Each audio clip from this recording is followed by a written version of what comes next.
دا وخت په تحصیلي بریکوټ کې د جمعیت العلماء اسلام زیر اهتمام مظاهره د راځي چې دا سمشرانو سره خبرې وکړو او هغه تاسو په خپل سکرین باندې وښیو. مطلب د خپل نبی کریم صلی الله علیه وسلم د خپل د هیڅ او دغه د محبت اظهار لپاره په دې مظاهره کې شریک شي عزتمندو. دا ما تاسو ته چې د هیڅ قسمه سیاسي مظاهره نه ده، دا هیڅ دا څنګه ټول په جمع ده چې دا کچا کلمو چې لا اله الا الله محمد رسول الله نو موږ دا د نبی کریم صلی الله علیه وسلم په هغه باندې څنګه جان قربان وي، زموږ د مال قربان وي. عزتمندو د ټولو دکاندارانو عرض ده، د ټولو وروڼو ته عرض ده چې دا زموږ د ټولو په جمع باندې مظاهره ده چې موږ ټول مسلمانان یو او د نبی کریم صلی الله علیه وسلم محبت دا څنګه ایمان یې سره عزتمندو چې نن موږ د نبی کریم صلی الله علیه وسلم په ناموس باندې نن لګاو د هغه لپاره نه راوځو عزتمندو د چا لپاره وموندلی شو د ده قاتل معلوم نه و نو د ده قاتل دا حکومت وقت دی ځکه د حکومت وقت دا ذمهداري ده چې دی به دغه شهریانو ته تحفظ ورکوي. تحریک انصاف سابقه صدر علي خان صاحب موجود. علي خان صاحب دا څه چې کېږي په ملک کې تاسو په کم نظر ګورئ دا سره روان؟ اعوذ بالله من الشیطان الرجیم بسم الله الرحمن الرحیم. دا دینی معامله ده نو دا نه ده پکار. کم از کم 2 عدالتونو فیصله ورکړې وه او جج صاحب له دا پکارو چې یو شرعي کوټ وله جوړ کړی وی. تاسو ټول ته دا پته دی زموږ فیصلې خو په انګریزي قانون باندې کېږي نو که زیات تر په دې قانون کې چې دی نو ملزم له د 99% د بري مقرر کېږي نو دله دا پکار و چې شرعي کوټ وله جوړ کړی و. دا شرعي معامله وه، دیني معامل. حق صاحب دا واقعه چې راغلی دی د سمیع الحق صاحب دا معامله هم د دې یو کړي وه ځکه چې هغه په پاره کې یو جلسه کې تقریر کړی دی او د دې په باقاعده مذمت کړی و. نو څنګه چې هغه خپل کور ته ورورسېدو نو شهید کړی شو. نو دا یو کړي ده او موږ په دې باندې اریانو چې اقوام متحده سیکرټري جنرال د دې فیصلې ستاینه کړې ده. دا راته ووایه ستاسو دا سابقه کم زاړه روابط چې دغه حکومت کم ځای نه هغه په څه مشکلاتو کې دی؟ نو غلطي خو وکړه که نه ځکه چې دا د هغه په دور کې بیا فواد چودري بیا عمران خان صاحب چې دا کم تقریر وکړو دا دله نه و پکارو ځکه چې په دې سټیج باندې خو موږ وایو خو دو بیا ټولې دنیا ته خوره کړله. دا خو د قوم جذبات دي ځکه موږ اول مسلمانان یو او د هغې مسلمان د هغه مؤمن نشو جوړی چې د خپل جان مال د هر څه نه د الله د حبیب پاک صلی الله علیه وسلم سره مینه نه. سیکس سابقه امیدوار او د جی واي مشر تحصیلي بریکوټ جي دا راته ووایه چې دا عمل کې سره روان دي ډېر افسوسناک دي. دې ته په کم نظر ګورئ؟ سهیل بچا نن د ملک زمونږ ټول ملک مطلب 2 غمونه پنګ باندې راغلي دي.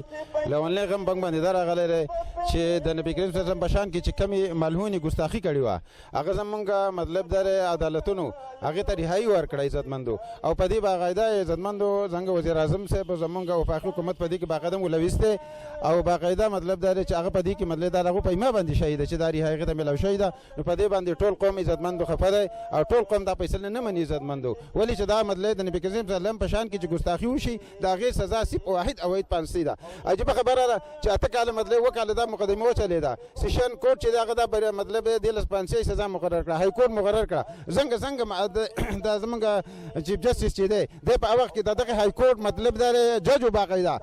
په دې باندې 5 سزا ختلې وه د های کورټ جج باقاعده ته به دستخط دی په هغه ټایم کې دا مطلب صحیح وه او اوس د څنګه بری کړه لکه نو صاحب شهادت په دې وخت باندې دې ته په کم نظر ګورئ؟ څه وایي په دې حواله؟ نو د سمیع الحق صاحب شهادت چې دی دا هم ما تاسو ته ووایي چې موږ باندې 2 غمونه دي مسلمانانو باندې. یو د سمیع الحق صاحب غم چې دی دا د ټول عالم غم دی، د عالم غم چې دی عزتمند دا د ټول عالم غم دی. په دې باندې عزتمندو او باقاعده دا د دې یو کړی ده دا د توهین رسالت مطلب دا دی د دې باقاعده عزتمندو د دغې طرفه یو اشاره ده چې زمونږ باقاعده په دغه وزیر اطلاعات په چودري باقاعده دمکیان ورکوي چې څوک مطلب دا د دې خلاف د دې فیصلې خلاف کوي هغه ته به هغه سزا میلاویږي چې خلک به یې وویني. لهذا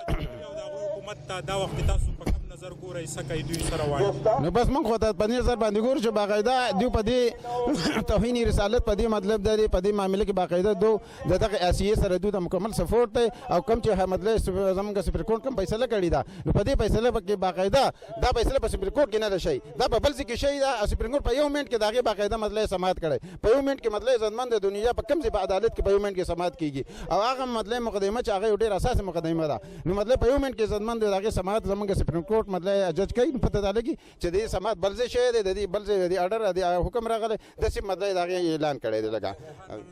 د ټریډ یونین صدر معراج موجود دی. معراج درته په پوره ملک کې چې کومې مظاهرې وشوې په هغې کې توړ پوړ وشو د بریکوټ دا مظاهره پر عام نه کېږي او خپل میسج هم رسوي کم دغه توړ پوړ چې شوی دی ته په کم نظر ګورو نو د هغې مونږ په شدید الفاظو سره مذمت کوو ځکه چې احتجاج چې دی نو دا زمونږ جمهوري حق دی مونږ به احتجاج کوو خو په پرامن طریقه سره ځکه چې سرکاري املاکو ته نقصان دا زمونږ خپل نقصان دی یا د قوم املاکو ته نقصان دا زمونږ خپل نقصان دی نو په دې وجه مونږ د دې خبرې نه یو ملګرو. په ملک کې دوه لوی غمونه چې دی هغه یو د سمیع الحق صاحب شهادت دی او بل د عدالت ته کومه فیصله چې د دې دواړو ته تاسو په کم نظر ګورئ نو د عدالت نه هم دا مطالبه کوو چې دا کومه مسیحانه چې دا د عیسایي نو دې له دې سزای موت ورکړي ځکه چې دا د مرګ لایقه ده د رسول الله صلی الله علیه وسلم په شان کې ګستاخي کړې ده او دې چې کوم دی د مسلمانانو زړونه ازار کړي دي نو د دې مرګ پکار دی او مولانا سمیع الحق چې دی جو دا خو قابل احترام عالم او ډېر لوی عالم ځکه چې عالمان چې دي نو دا زموږ د دین وارثان دي د پیغمبر علیه صلات وسلام نه وروسته بل نبی دنیا ته راتلو والا نشته نو دا لوی کار د دوی په ذمه دی چې مونږ ته را رسولی دی زموږ بچو ته نو د هغه په شهید کېدو باندې مونږ په سخت الفاظو سره مذمت کوو او د حکومت نه دا مطالبه کوو چې فوري طور دی چې کوم دی د مولانا سمیع الحق قاتلان گرفتار کړی شي. جمعیت العلماء اسلام زیر اهتمام دا مظاهره چې وه په دې کې د ټریډ یونین او مختلف علماو چې دی هغه شرکت کړی دوی د موجوده عدالت نه چې دی مطالبه وکړه چې کم د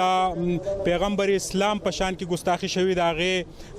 کم ککړه ملزمه چې د هغې ته د سزای موت ورکړی شي او د مولانا سمیع الحق په شهادت باندې چې دی دوی د غم اظهار وکړو او مذمت یې وکړو چې د مولانا سمیع الحق کوم واقعه کې ککړ خلک دی هغوی د پوري چې دی د قوم مخې ته راوړی شي. د کیمرامین عزت حسین سره سهیل باچا بریکوټ. بسم الله الرحمن الرحیم.